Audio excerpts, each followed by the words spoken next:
Amém, irmãos? Paz do Senhor. Já que depois da manhã é o Natal, como diz o povo, né? Aí não precisa vir no culto de terça um dia antes, né? Tá chegando no final do ano, o povo vai sumindo, depois aparece tudo em fevereiro, depois do carnaval, sabe? Mas graças a Deus estamos juntos mais uma vez. Há um propósito de Deus com a sua vida neste lugar, e se você veio ouvir Deus falar com você, com certeza Deus vai falar na sua vida. Abra a sua Bíblia, 1 Samuel 12, 16, 1 Samuel 16, versículo de número 12. 1 Samuel 16, versículo de número 12.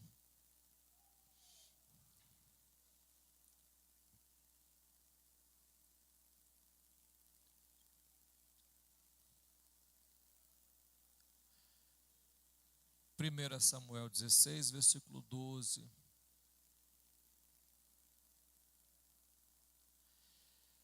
Então mandou chamá-lo e fez-lo entrar. Era ele ruivo, de belos olhos e boa aparência. Disse o Senhor: levanta-te e unge-o, pois este é ele. Amém, irmão? Podeis assentar, irmão. Sobre o tema, irmão, olhando para 2026 com convicção que Deus que me ungiu está presente. O Deus que chama é o Deus que cuida, que zela, que está junto. Então, sobre esse tema, eu quero analisar a vida de Davi mais uma vez com você, irmão, para que você possa entender sobre essa ótica. Que ótica é essa? Eu estou em 2025, olhando para 2026, sabendo que 2026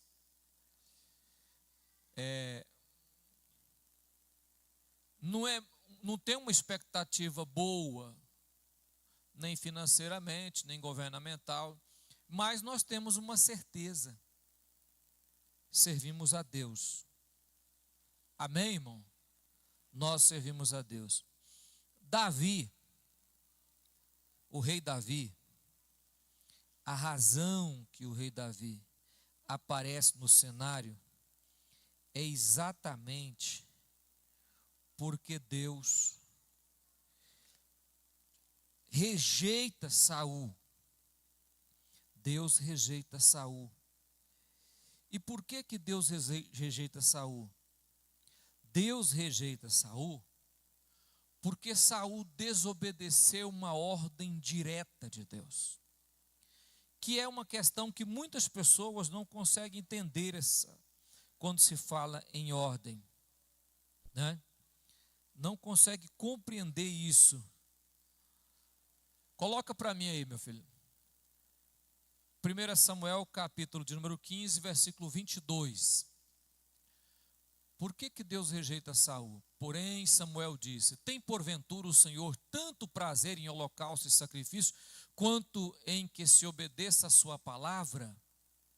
Eis que obedecer é melhor do que sacrificar, e o atender melhor do que gorduras de carneiro. Eu preciso compreender a razão como Deus age, irmão. Quando Deus rejeita Saul, quando você olha a palavra, você vê que Deus o povo queria um rei, Deus olha com o tipo de rei que o povo queria, escolhe Saul. Vai lá, pega Saul e coloca para governar o povo. Saul não era nada, não era ninguém, era um medroso, covarde, mas Deus pega ele e põe para governar o povo. E ele, quando Deus dá uma ordem para ele, para que ele possa destruir os amalequitas, todos, riscar do mapa, ele analisou a ordem de Deus, Ele analisou a ordem de Deus e percebeu que a ordem era boa, mas poderia fazer alguma coisa para melhorar. Isso acontece muito conosco, irmão.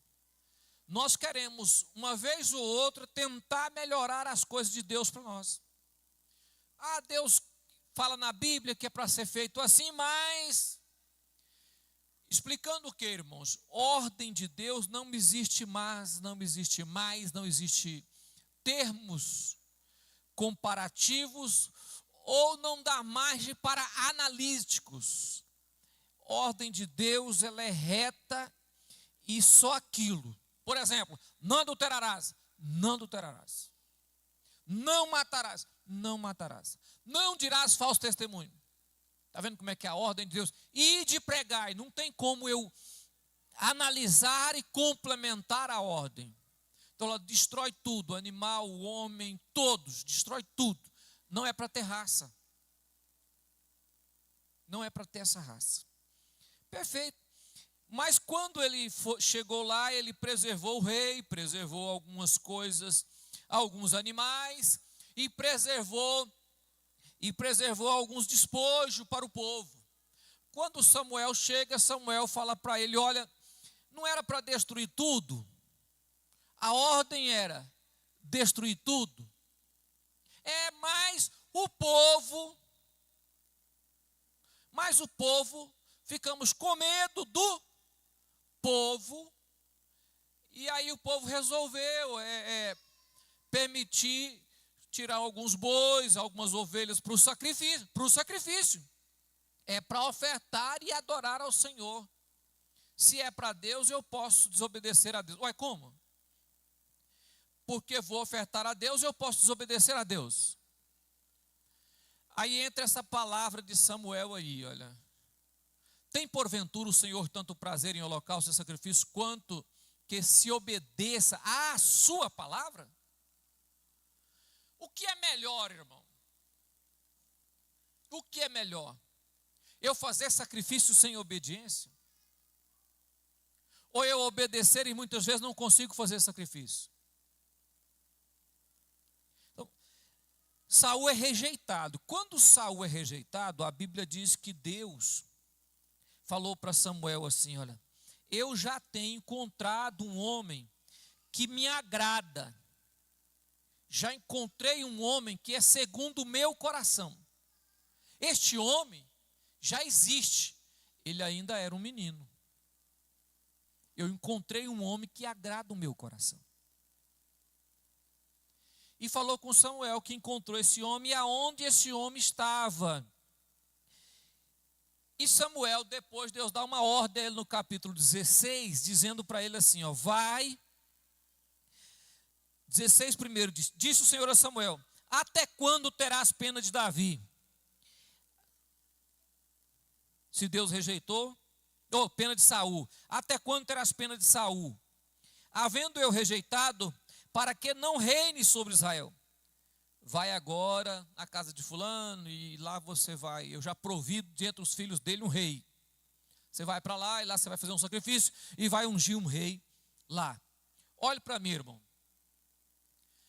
Quando você olha a história de Davi, você encontra algumas questões que eu quero que você pense esta noite comigo. Primeiro, um homem que agradava a Deus. Em que, irmão? Em que? Ele era impecável, ele não pecava. Não é isso que a Bíblia está dizendo. A Bíblia está dizendo que uma ordem de Deus ele executava. Não é que ele não pecava. Ele era um homem que pecava. Mas a Bíblia diz que agrada a Deus o seguinte, se Deus falar faz... Deus fala, não faz, não faz. Ele era um homem que obedecia a Deus e por isso agradava ao Senhor.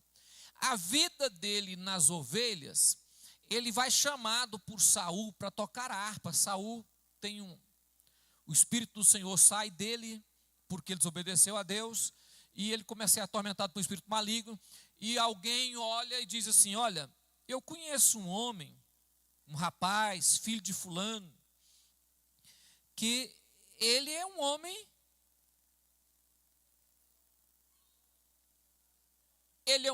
forte e corajoso, sisudo. A palavra sisudo quer dizer sério, grave na palavra, sério. Ele é um guerreiro, não é covarde. Ele chama ele para tocar harpa para o rei. E ele foi. Olha, ele foi. Tocou a harpa, resolveu os problemas do rei. Ficou ali um tempo. Volta para a casa do seu pai. E quando ele volta para a casa do seu pai, olha o que Deus faz. Deus começa a trabalhar para poder ungir Davi. Ele vai tocar harpa. Conhece Saul. Vê as questões do rei. E depois ele volta lá para levar uns alimentos quando Golias estava desafiando o povo. Ele enfrenta Golias e vence Golias. Ele já estava ungido. Olha, ele já estava ungido. Ele já era ungido. E ele enfrenta Golias e vence Golias. Quando ele vence Golias, ele passa a fazer parte do exército do rei. O rei segura ele, diz: esse rapaz é interessante, segura ele e coloca ele como líder do exército, capitão do exército. E ele assume uma tropa e começa agora a enfrentar batalhas. E ele enfrentava as batalhas e vencia. Mas um dia ele chegou da batalha junto com Saul. E as mulheres cantou assim, olha: a Saul milhares e a Davi seus 10 milhares. Saul nasceu inveja. Começa a perseguir Davi. Olha para mim, irmão. O que eu quero que você entenda? Não é porque nós estamos na presença de Deus que não vamos ser perseguidos. Mesmo sendo fiel, ungido pelo Senhor, escolhido por Deus, Deus me escolheu, me chamou, mesmo assim eu enfrentarei algumas batalhas que vai transparecer que Deus não está comigo. Por quê? Porque é exatamente as batalhas que me qualificam para o projeto, para a vontade de Deus. O que eu quero dizer com isso, irmão? Eu quero dizer para você que nós estamos olhando para 2026, não na certeza que vai ser só vitória, não é isso. Que nós não teremos guerra, não teremos guerra. Então Deus não, nós vamos enfrentar isso aí sabendo que há um propósito, há uma vontade de Deus. Tem um projeto de Deus com tudo isso. Deus está fazendo ou escrevendo ou reescrevendo a minha e a sua história. Por que nós precisamos olhar assim, irmão? Porque nós estamos vivendo em um tempo que alguns crentes, de forma até sem conhecimento, eles entendem que somos crentes e devemos ser abençoados o tempo todo. E não é que nós seremos abençoados o tempo todo. Nós passaremos por problemas, por dificuldades. Não é porque, olha, Davi venceu Golias, mas não tinha o direito de vencer Saul. Engraçado isso, né? Ó a situação. Ele venceu um gigante, aproximadamente 3 metros. Ele vence um gigante. Ele não sabia, não entendia de guerra, não entendia de batalha, não entendia a única coisa que ele entendia era de funda, para linguagem normal sua, estilingue, né? Era o que ele entendia, era o que ele sabia. Ele vai na batalha, vence a batalha, tinha uma comunhão com Deus com a sua harpa na mão, mas não tinha o direito de vencer Golias, de vencer Saul. Saul, ele não poderia matá-lo. Até os liderados, os homens que acompanhavam ele, que eram 600 homens que acompanhavam ele, não entendia por que ele não podia vencer Saul. Existe na nossa vida, no nosso dia a dia, irmãos, é preciso, é necessário Deus colocar um Saul na nossa frente. É essencial que Deus faça isso. Este Saul, ele pode vir em formato humano, ele pode vir em formato maligno, ele pode vir em formato de doença, mas certo é que todo ser humano crente, um dia ele terá que encarar um Saul que ele não vai poder matar. Ele vai encontrar, conviver, mas não pode triscar e vencer. Já viu aquela batalha que você não vence ela? Que por mais que você queira a guerra, por mais que você é hábil, eu já vi muito isso. Por exemplo, eu já vi muitas pessoas que oram para Jesus curar os outros, e Jesus cura, mas ele nunca conseguiu orar para Deus curar ele mesmo. O cabra adoece, tem o dom de orar por cura, Deus cura quando ele coloca a mão, mas o dia que ele adoece, Deus não cura ele. Aí ele vai para o hospital, passa pela cirurgia, volta para casa, e as pessoas falam, mas você não ora e Deus cura. Existe um Saul, que um dia ele vai estar na nossa vida, e que nós não vamos poder derrotá-lo. Nós não temos autoridade, nós não recebemos autoridade de Deus para matá-lo. Por que eu estou dizendo isso? Porque nós podemos enfrentar isso em 2026 e começar a espraguejar ou perder a nossa fé, ou até duvidar da unção que Deus tem sobre nós. Isso não diminuiu a unção de Deus sobre Davi. Não, pelo contrário. Davi cresceu mais na presença do Senhor quando existia um Saul para ele enfrentar. Agora, o que me chama a atenção na história é que Deus unge ele a rei. Ele mata um leão, mata um urso, mata um Golias, mas não mata um Saul. Existe muito Saul na nossa vida, que na realidade Deus não deixa matar o Saul de fora, porque Deus quer destruir o Saul de dentro. Nós temos a mania de estar brigando em certas batalhas que Deus já está dizendo, a batalha não está fora, a batalha está dentro. E por 2 vezes, Saul fica na mão de Davi. Uma vez Saul vai fazer as suas necessidades dentro de uma caverna, e Davi estava lá, atrás dele. Davi corta a roupa dele, vai para longe e diz, olha, poderia eu ter te matado. Os amigos de Davi, com certeza, irmão, quando você lê a história, você vê isso. Por que você não aproveitou? Deus colocou o seu inimigo nas suas mãos para você matar e você não matou ele. Deus pegou o inimigo, colocou diante de você, só era pegar a espada e destruí-lo, e você não fez isso, Davi. Davi tinha um caráter tão bem treinado, eu posso dizer assim, que é certeza que o seu pai o treinou desse jeito, porque ele aprendeu a que mesmo que Saul estava errado, mas o que valia na vida de Saul era a unção de Deus.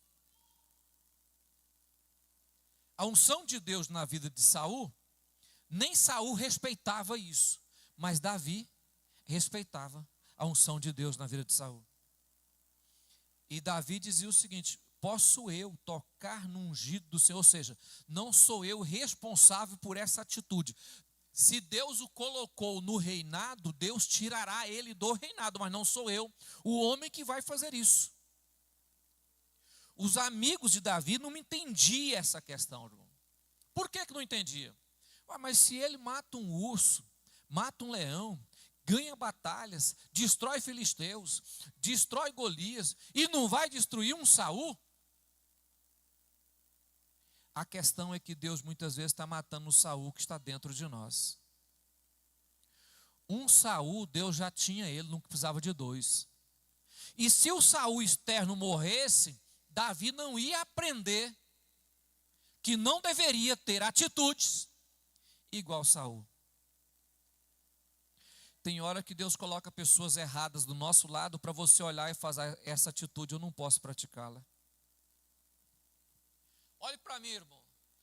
Há momentos que você encontra uma pessoa que talvez seja seu amigo, ou parceiro, ou mora perto, ou é parente seu, que anda junto com você, e você olha as atitudes deles e vê a forma que Deus está dizendo, eu estou te ensinando que isso não é atitude. Isso não é responsabilidade de você fazer. Não é esse o comportamento cristão. Ah, pastor, mas fulano é crente. Mas Deus te colocou perto para dizer assim, eu vou ensinar a você a não agir dessa maneira. Você já imaginou se Davi não tivesse passado por um Saul externo? E ele depois que tomasse posse do reino, começasse a agir igual Saul? Exatamente porque Saul havia sido condenado e Deus havia dito a ele que tinha rejeitado a vida dele, e até porque o Espírito do Senhor, a Bíblia diz que saiu de sobre ele, que o deixou. E Davi agora estava olhando para um homem que no começo ele admirava ele, que era o rei de Israel. E agora ele estava tendo atitudes que ele estava aprendendo que ele não poderia ter quando ele chegasse em uma posição que Deus o colocaria. Olhe para mim aqui, irmão. Não é que Deus nos abandona. Não é que a unção acaba. Não é que nós vamos entrar o próximo ano e achar que Deus nos deixou jogado. Não. Com certeza Deus vai estar nos ensinando alguma coisa. Romanos capítulo 8, versículo 28. Põe para mim, meu filho. Com certeza o trabalhar de Deus é espetacular, irmão. Deus sabe trabalhar o coração do ser humano. Muitas pessoas não entendem isso. A Bíblia diz, sabemos que todas... Vamos lá, sabemos que todas... Cooperam para o bem daqueles que são chamados... São chamados segundo o seu...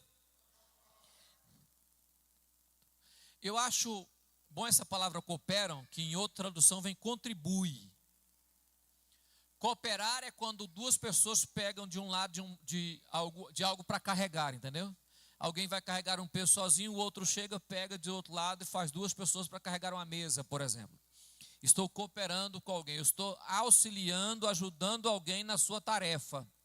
Isso aí quer dizer o seguinte, as coisas que nos sobrevêm, contribuem ou cooperam conosco para o bem daqueles que amam, contribuem, cooperam, ajudam você a desenvolver. Existem questões, irmão, que não é que Deus colocou na nossa frente, não é que Deus nos deu aquilo, não é que Deus nos adoeceu, é que aconteceu, estando na terra acontecem essas coisas. E quando as coisas acontecem, a nossa tendência é, muitas pessoas, se algo é grave, as pessoas começam a culpar a Deus. Ou achar que a sua vida agora não está nas mãos do Senhor. Não. É que Deus está trabalhando com aquilo que está acontecendo. Olhe para mim, irmão. Deus não é igual ao ser humano. Nós temos a mania de querer aliviar a carga para os nossos filhos, não é? Deus não alivia a carga para os filhos. Deus ensina os filhos a carregar a carga. Deus ensina os filhos a administrar a carga. Deus ensina os filhos, mas como fazer para aliviar a carga. Deus vai trabalhando na nossa vida, nós vamos entendendo, vivendo, convivendo com aquilo e aprendendo no dia a dia. A unção de Deus, olha, irmãos, Deus está conosco hoje e vai estar conosco em 2026, em nome de Jesus. Por quê? Porque Ele não vai nos abandonar. Dito isso, isso quer dizer que as coisas de 2026, não teremos problema? Teremos. Talvez encontraremos vários Saul na estrada. Mas no decorrer desse encontro aqui, Deus vai trabalhar a nossa vida para que possamos sair do monturo, como diz Davi, e sentar no trono. A nossa vontade é ser abençoada. E a vontade de Deus é nos abençoar. Mas para abençoar é preciso preparar, ensinar colocar na nossa vida aquilo que preciso for para aprendermos como lidar com aquilo que nós vamos receber. Olhe para mim, irmão. Eu estava estudando a vida dos discípulos de Jesus, estudando assim, fazendo um repasse tanto na Bíblia como na minha mente. Jesus chama os discípulos 3 anos, ensinando, fazendo, mostrando. E aí Jesus vai ser perseguido e morto, e ele ressuscita. Quando ele ressuscita, ele fica 40 dias dando as últimas instruções, os últimos acertos com os discípulos. E aí, quando ele vai se ascender ao céu, no livro de Atos, você encontra, no livro de Atos, eles estão no primeiro capítulo, e Lucas escreve o livro e diz, os anjos aparecem, Jesus some nas nuvens, os anjos aparecem, os discípulos estão olhando para onde? Olhando para cima. Aí os anjos falam assim para ele, por que estás olhando para cima? A resposta simples, fala, mas você não viu? Ele subiu. A resposta bem simples, você não viu não? Ele subiu. Aí os anjos falam assim, olha, por que vocês estão olhando para cima? Ele vai vir, do modo que subiu, ele voltará. Não marcou data, ele subiu e ele voltará. Então, agora, vocês terão que fazer aquilo que ele vos ensinou. Bom, o que eu olhei nessa história, irmão? Você encontra, não só, a Bíblia fala 12 apóstolos, mas tinham muitos mais, na época que Jesus aparece aos discípulos, Paulo chega a escrever que mais de 500 ouviu, estava presente e viu ele.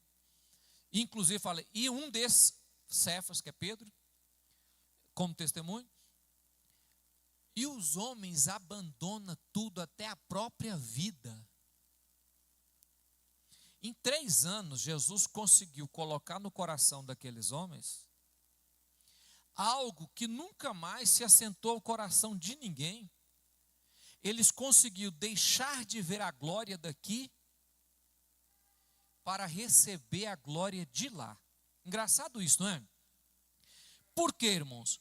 Porque você não vê falar mais na esposa de Pedro, na família de João. Você não vê mais a Bíblia citar, porque era notório, eles tinham filhos, eles tinham que criar a família deles, eles tinham que voltar e criar a mulher e ficar perto da esposa. A Bíblia não fala mais sobre isso. A Bíblia traça um paralelo, o seguinte, ele deixou a glória, perdeu toda a glória aqui, olhando para a glória do céu. Agora olha para mim, irmãos. O que Deus quer trabalhar na nossa vida no dia a dia? Deus quer trabalhar conosco quando nós pudermos olhar para o mundo e não ter mais prazer nele. Eu contei a história domingo aqui da mãe de Augustinho. Quando Augustinho converte e vai servir ao Senhor, ela olha para Augustinho e diz, eu não tenho mais o que fazer aqui. Eu não tenho mais prazer aqui, eu não tenho mais nada aqui.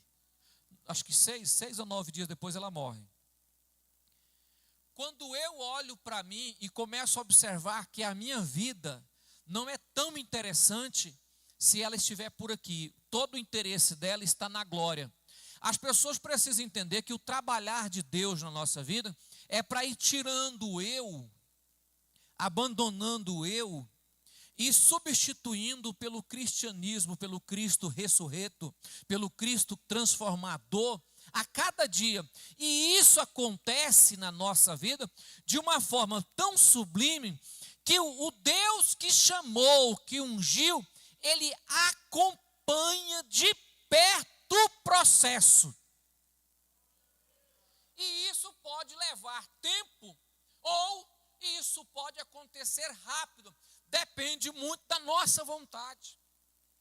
Por exemplo, irmão, dificilmente hoje você vai ver homens que vai ter coragem de abandonar a própria vida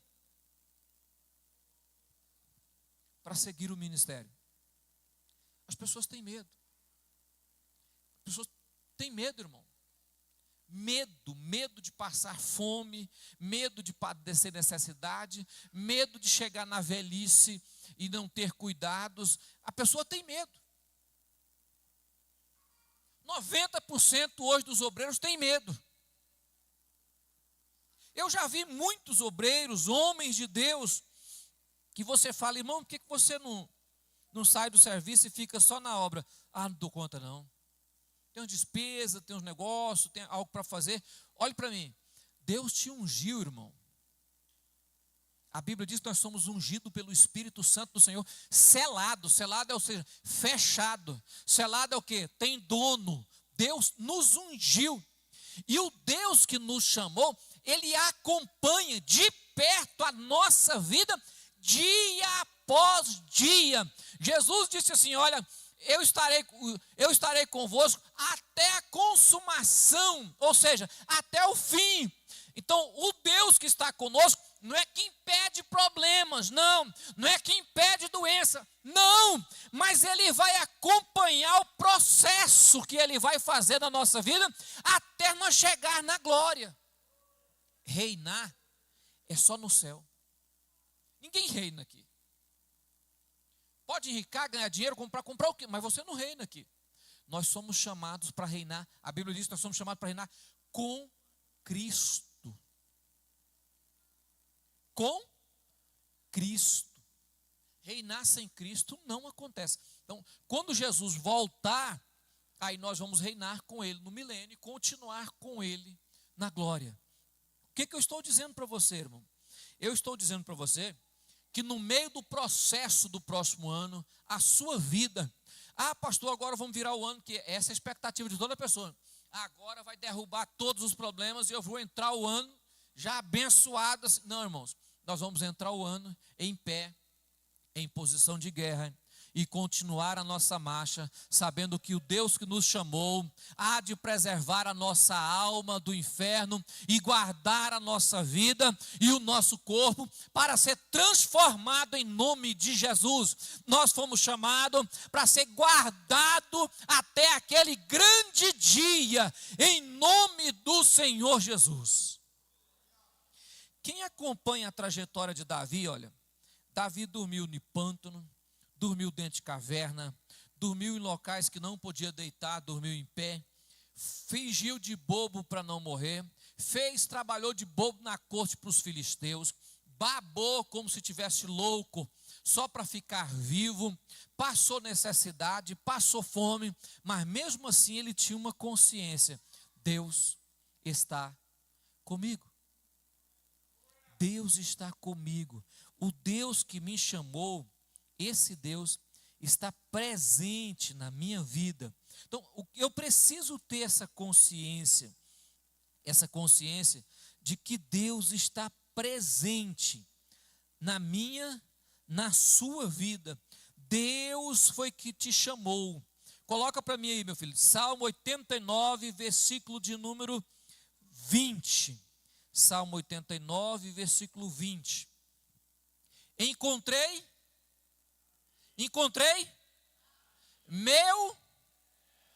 com o meu santo óleo, mas ele ungido de Deus como bobo da corte. Olha,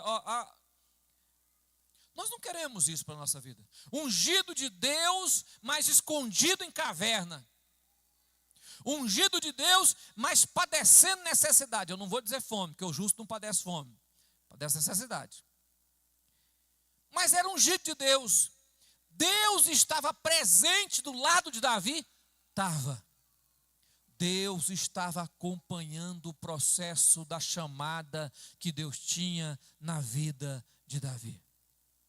Agora, algo que eu quero que você observe na Bíblia Sagrada junto comigo. 1 Samuel, deixa eu ver aqui. 1 Samuel,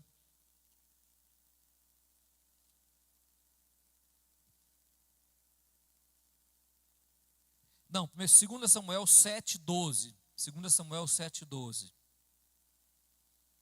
7, versículo 12.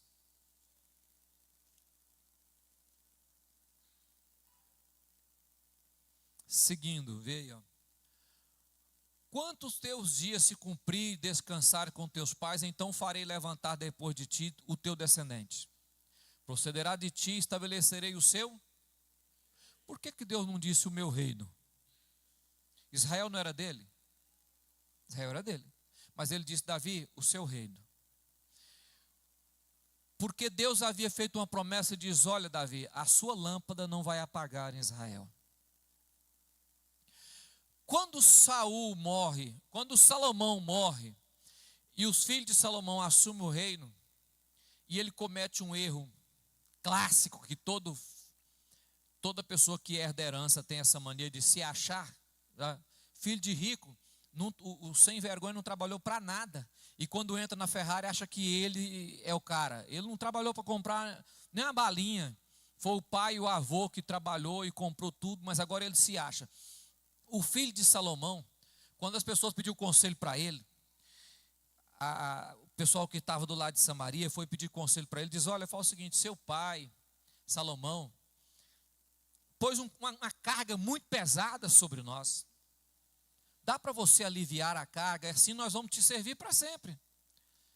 Aí ele saiu, pediu conselhos aos velhos e aos novos, é aquela história de que o velho deu o melhor conselho, o novo deu um conselho para ele, vai lá e fala que essa cambada de pessoas aí, que o seu dedo mindinho é mais grosso que o lombo do seu pai. Quer dizer, eu vou aumentar a carga tributária.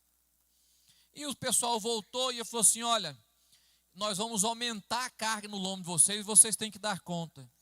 E a hora que ele sai dali, a hora que o pessoal sai da frente de Roboão, ele fala, então a partir de hoje nós não servimos os filhos. Nós não servimos o filho de Salomão. Nós não permaneceremos com a casa de Davi. Nós não vamos ficar com a casa de Davi. Aí Deus tinha uma promessa na vida de Davi. Aí Deus deixa a nação de Judá na mão de um descendente de Davi. Por que ele deixa? Ele falou isso aí, ó. Eu estabelecerei o seu reino. Eu fiz uma promessa para você, e eu vou cumprir a promessa. Não posso deixar toda a nação na sua mão, porque os que descendeu de você, só tem pessoas que cometem erros, mas uma visão para você, irmão. Se você toma decisões erradas, é você que tomou. O filho de Salomão tomou uma decisão errada e destruiu o reino, e ele dividiu em dois. Reino do norte e reino do sul. A descendência de Davi ficou com o reino do sul, o menor reinado, a parte menor, a parte mais pequena. Versículo 13, 7:13. Este edificará uma casa em seu nome, eu estabelecerei para sempre o trono do seu reino. Eu vou estabelecer para sempre o trono. Olha para mim, irmão, Deus tem um compromisso com a sua vida. Se você for fiel, Deus vai honrar você. Deus não vai te abandonar na próxima, no próximo, no dia próximo, no outro, no outro, no outro. Não, Deus vai acompanhar. Acompanhar não quer dizer colocar uma redoma de vidro e guardar você. Não, acompanhar. E usar as coisas que virão para transformarem bem na sua vida e na minha vida, transformando o nosso caráter e nos tornando a cada dia mais parecido com Jesus, em nome do Senhor. Amém, irmão? O Deus que te chamou é o Deus que te ungiu, e Ele não vai deixar você em nenhum momento. Mas sendo ungido, você tem a responsabilidade de estar aceitando o projeto de Deus.